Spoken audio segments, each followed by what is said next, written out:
Hey there everyone, this is Park Shockwave. Today, I'm going to do another tip and trick episode based on the new support from the Monarch structure deck. At the end of this video, hopefully you guys have a better understanding of what this new support can do and the current format we're facing right now. So other than that, let's get started with this video.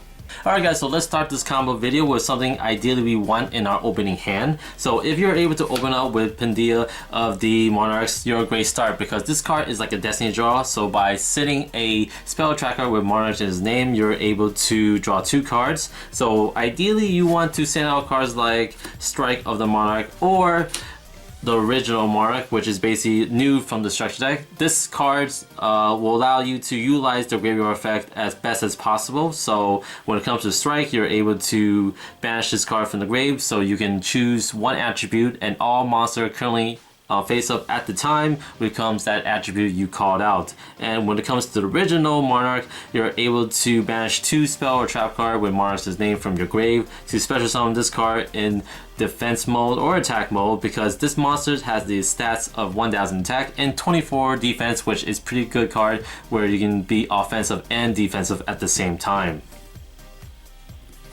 So once you resolve the effect, say send your original Monarch to the grave, you draw 2 cards. When this is finally resolved, you send this card to the grave, and anytime on your turn, you can just banish this card from your grave and just reveal 3 spell or trap card from your deck and show it to your opponents, like I'm doing right now.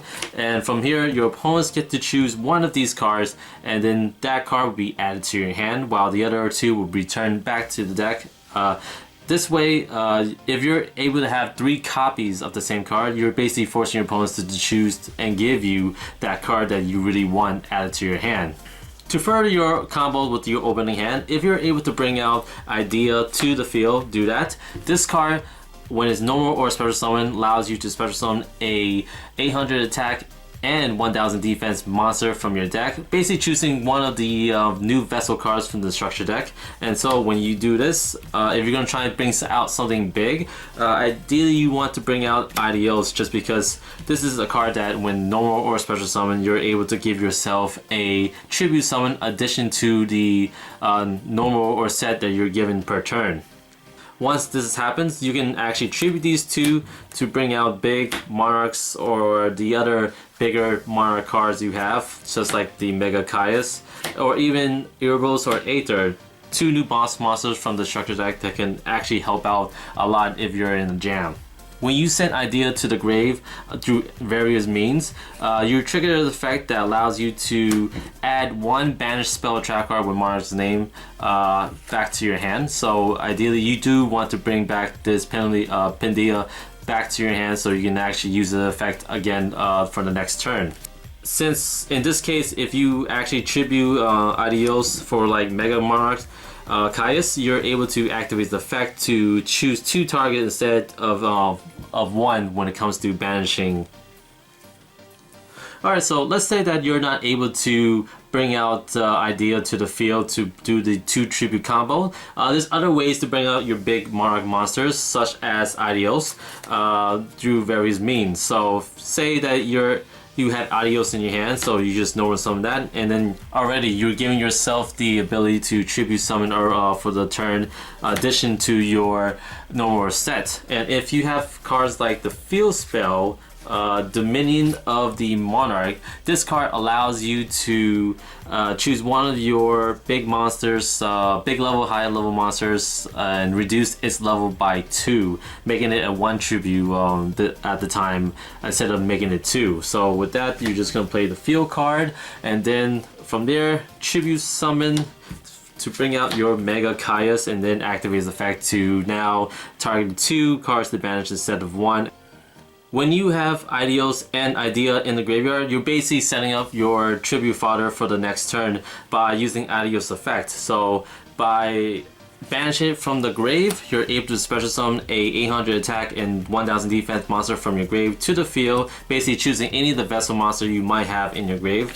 And this way you're tricking idea's effect to search and special summon another vessel monster that you want to bring out to the field, and of course you're gonna bring Adios out, which they work hand in hand together, and now you have two monsters to bring out one of your big monsters out to the field, or tribute fodder just for one monster at a time.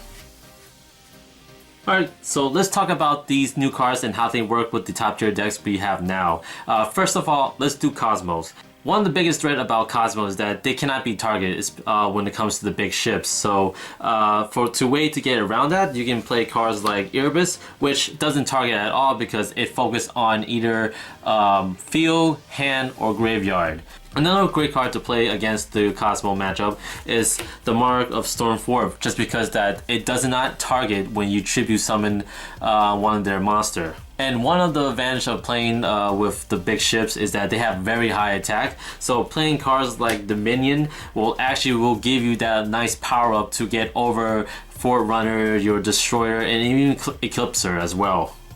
But the problem of using Dominion to attack over the big ship is that they can easily go into Slip Rider and destroy any of the spells and trap cards that you have currently on the field that might cause a little more trouble with them.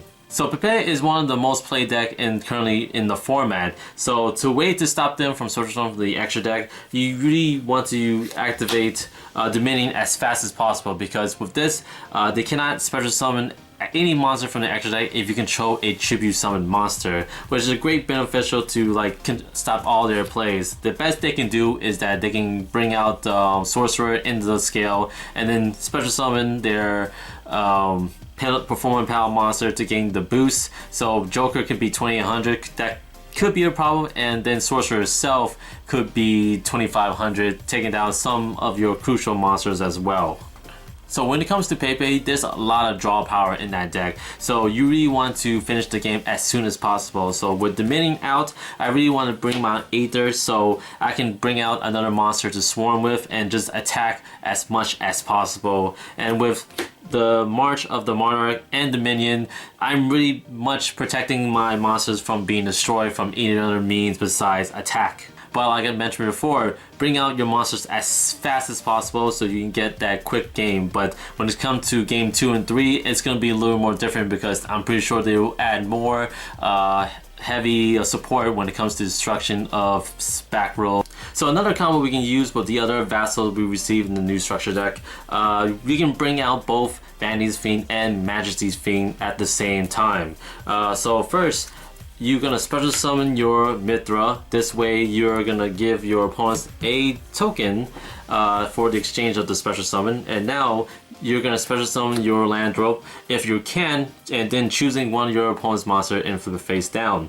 Afterwards, you're gonna sacrifice your Mithra to bring out your Vanity's Fiend, and this way you're gonna activate Mithra's effect, giving you an additional tribute summon on top of the normal set that you have this turn. And then when you do that, tribute summon your Majesty over the Landrope, and this way you're not able to bring out your Landrope's effect, but now you have two monsters on the field that actually don't really contradict each other and will stop major plays from your opponents. So if you do have cards like March of the Monarchs, you're very good to go and you're very protective throughout the rest of the game.